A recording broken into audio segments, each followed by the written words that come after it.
Det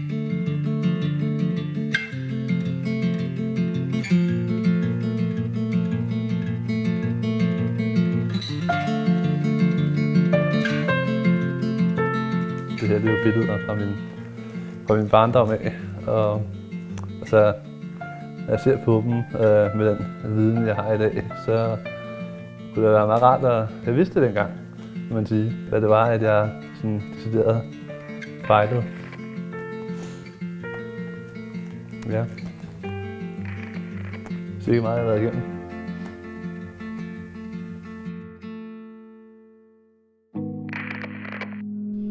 Jeg hedder Christian, og det her, det er mig.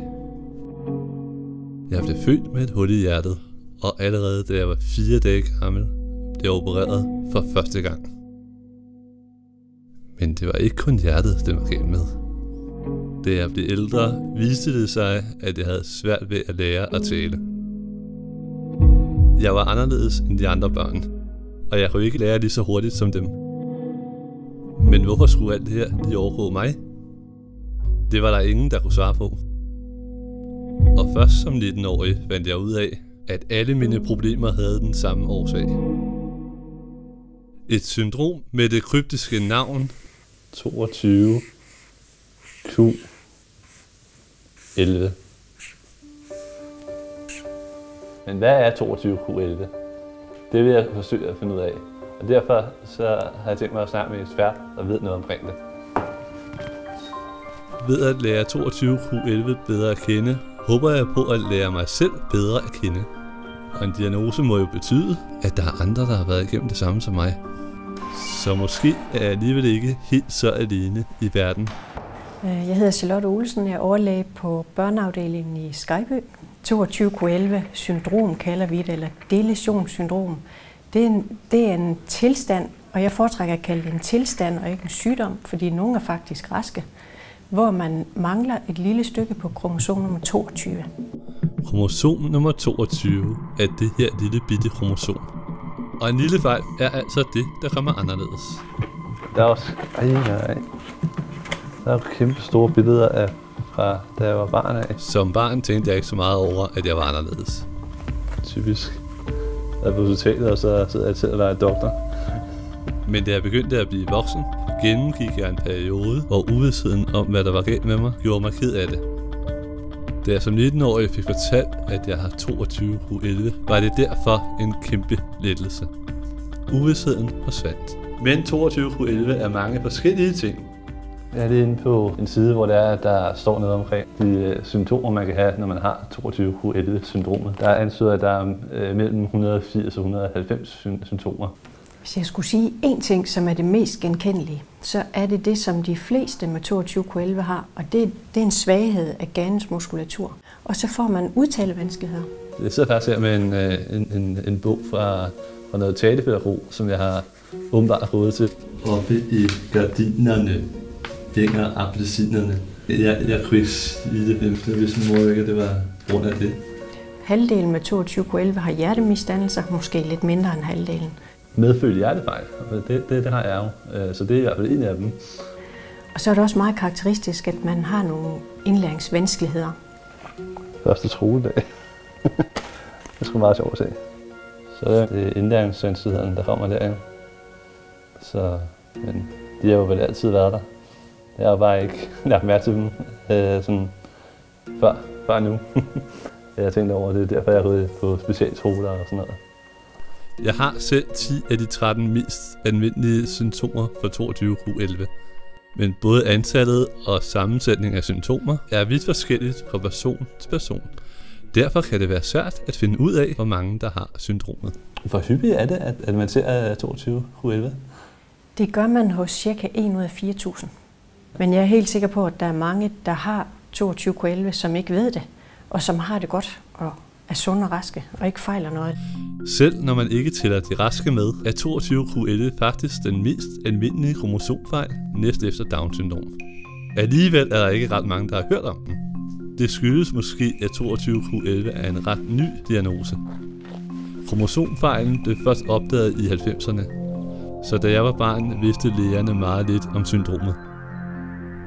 Derfor anede de ikke, at det var det, jeg fejlede, selvom jeg er en af dem, der har mange af de klassiske symptomer.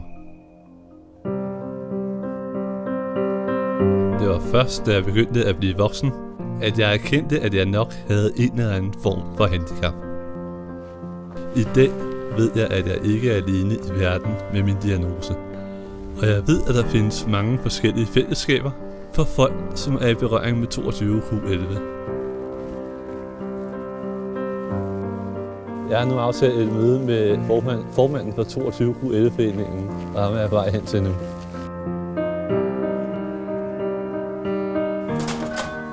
Hej Christian, velkommen til. Hej Jesper. Hej, kom indenfor. Tak. Så det også. Hvordan er du egentlig kommet i berøring med 22q?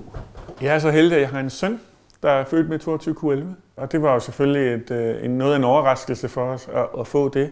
Det er også sådan, at det her det er noget, der er relativt nyt. Man har kendt til det et stykke tid, men viden omkring 22q11 er ret begrænset. Og derfor vil man ofte opleve, når man kommer ud i samfundet, manglende forståelse eller manglende viden omkring, hvad det egentlig er. Og derfor giver det rigtig, rigtig meget mening at have nogen at støtte sig til, nogen at spørge til råds, nogen der er eksperter. Og som det er lige nu, så de bedste eksperter, det er forældre. Det er personer, der selv sidder med syndromet. Ja, det her det er jo faktisk en hel masse af mine VHS-bånd, som er optaget gennem tiden. Og det her, det er faktisk et bånd med en kombination af. Det er svært at være forældre til et barn med 22q11. Det ved jeg fra min egen mor. Og du har jo altid stillet mig over for utrolig mange udfordringer, store udfordringer. Jeg synes, jeg har prøvet at løse dem alle sammen så godt som overhovedet muligt. Men det kunne du så ikke i dag, vel? Jo, jeg har taget en sang. Og fordi hun dengang ikke vidste, hvad jeg fejlede, var hun helt alene med sine bekymringer, uden andre at svejle sig i og søge råd hos. Alligevel klarede hun det godt som mor til mig. Christian, han længe leve. Og så er det rigtig langt. Men så ensomt behøver det heldigvis ikke længere at være forældre til et barn med 22q11. En gang om året mødes familier med børn med 22q11 i zoologiske haver over hele verden til den internationale begivenhed 22q at the Zoo. Ja, det er jo, ja. Og i år skal jeg være med.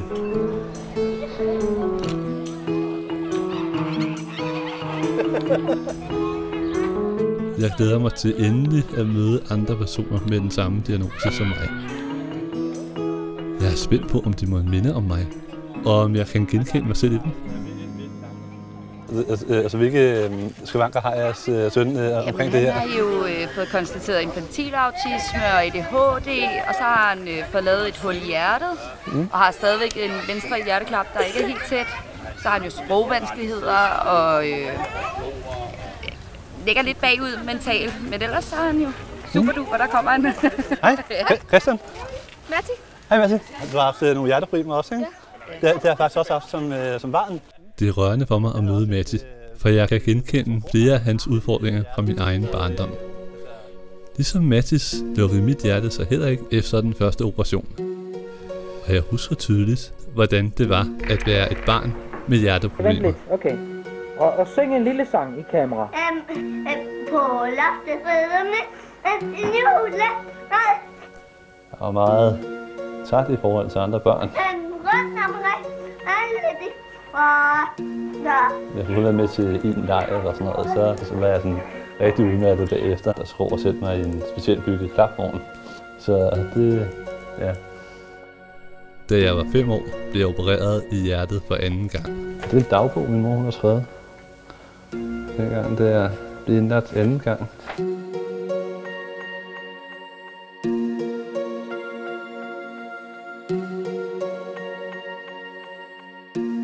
Denne gang lykkedes det for lægerne at lukke hullet i mit hjerte.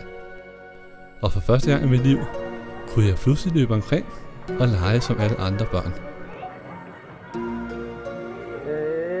Men hjertet var kun én af mine mange udfordringer på grund af 22q11. Og sådan er det også for de børn, jeg møder i Zoologisk Have. Altså hvilke problematikker har Sara omkring 22 Q11? Altså jeg tror, hun har måske 7 ud af de 10 mest normale 22 Q11 ting. Hun har selvfølgelig nogle autismetræk, hun har social angst, og hun har nogle indlæringsvanskeligheder. Noget af det, vi har kæmpet i hvert fald meget med, det er hendes sociale angst. Jeg har selv været udsat for mange af de ting der, også som barn, der med sociale ting, og det var meget indelukket og sådan noget. Jeg vil bare sige, det kommer med tiden. I skal bare hjælpe til. Det mange af forældrene har aldrig mødt en voksen med 22 Q11. Og jeg er glad for at kunne bidrage med min erfaring og berolige dem lidt. Hvordan tænker I på jeres søns fremtid? Ja, det ved vi jo ikke. Vi er lidt spændte og lidt nervøse, ikke? Men det er jo også fedt for os at se en, der er ældre end de små, ikke? Så man kan se lidt, hvad man har i vente. Det var fedt at møde familier med børn med 22 Q11. Og dejligt at se det sammenhold, de har med hinanden. Men jeg savner stadigvæk at møde nogen på min egen alder med diagnosen. Der er ingen tvivl om, at foreningen er stiftet af forældre til små børn med 22 Q11. Det, der har været hidtil, det er jo lidt, at der ikke har været så mange unge, fordi at det at få diagnosen er relativt nyt. Så det er først nu, at dem, som var de første diagnostiserede, de begynder at være unge og sådan lidt op i årene, som der selv. og derfor så står vi i situationen nu. Hvad er det egentlig, vi skal tilbyde til de unge? Hvis jeg skal møde andre unge med 22 Q11, må jeg altså selv finde dem. Og i min syn på nettet falder jeg pludselig over en ret fed video.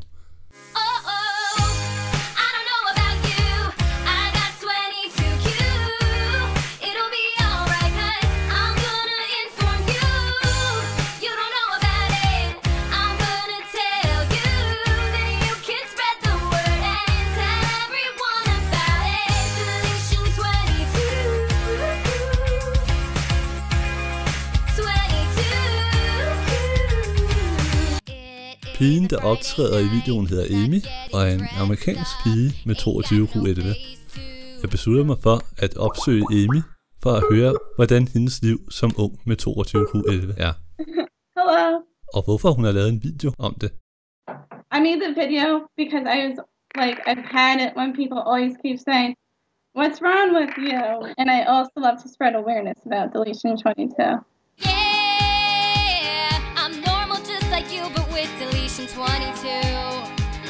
I'm trying to spread the word to make you aware.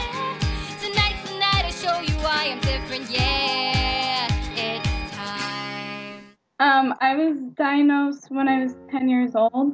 Amy fortæller mig, at 22 Q11 blandt andet har givet hende indlæringsvanskeligheder, øjne- og hjerteproblemer og problemer med psykisk sygdom. So that's why I wanted to talk about that. Amy går på en særlig tilrettelagt uddannelse, hvor hun lærer at klare sig selv. Hun er i praktik i en børnehave, bor i sin egen lejlighed og har et godt liv, som på mange måder minder om mit. I used to think about my deletion 22 every day, but now since I'm doing other things like working and I hang out with my boyfriend a lot, I don't think of deletion 22 as much as every day now. Jeg hedder Christian, og det her, det er mig. Nu. Jeg er stadig ikke helt som de andre. Jeg har stadig brug for lidt ekstra hjælp. Men jeg har fået mig en særligt tilrettelagt uddannelse og et flexjob, hvor jeg arbejder med tv, som jeg elsker. Jeg bor i min egen lejlighed. Jeg har gode kollegaer og venner. De fleste af dem er heller ikke helt normale. Og ligesom Amy har jeg også en dejlig kæreste. My message to other people 22 too. Never give up. Keep pushing your dreams come true and everything's gonna be positive. Jeg har brug for at vide, hvem jeg er. Og en del af svaret er 22 Q11. Jeg synes, det har givet mig en større ro at tale med eksperter og høre, hvad de har kunnet fortælle mig. Men også at møde personer, som selv har diagnosen 22 Q11. Det er en forløsning at vide, at man ikke er alene. Alle mennesker har brug for at møde andre, de kan spejle sig i. Og de her folk har givet mig en ny indsigt i livet. Men jeg har også lagt mærke til, at der var mange ting ved dem, der var forskelligt for mig. Så 22 Q11 er jo kun en del af svaret på, hvem jeg er. For heldigvis er jeg, som alle andre, en helt unik person, som ikke kan reduceres til en diagnose.